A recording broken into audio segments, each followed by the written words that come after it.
Hi friends, கடந்த 4-5 நாட்களுக்கு முன்பாக இந்த வீடியோ போட்டேன். நல்லா வரவேற்பு கிடைச்சது. சில பேர் பாத்தீங்கன்னா மறுகருத்தும் எதிர்ப்பும் இருந்தது. மறுகருத்தும் எதிர்ப்பு இருந்தாதான் நம்மளை யோசிக்க வைக்கும், சிந்திக்க வைக்கும். ஏன்னு கேட்டீங்கன்னா, நம்ம கருத்தே 100% கரெக்ட்னு சொல்ல முடியாது, 50-50 இருக்கலாம்.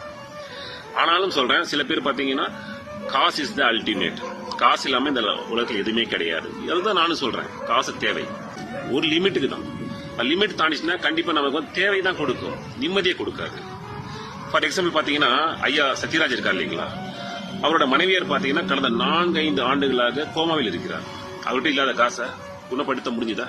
அவ்வளவு ஏன் ஒரு படி மேல போய் சொல்லணும்னாக்கா, சிட்டுக்கு போட்ட எத்தனை பிளைட் வந்தோம், எந்த உலகத்துல எந்த மூலையில போனாலும் அவங்க உயிரை காப்பாத்தி இருக்கலாம்.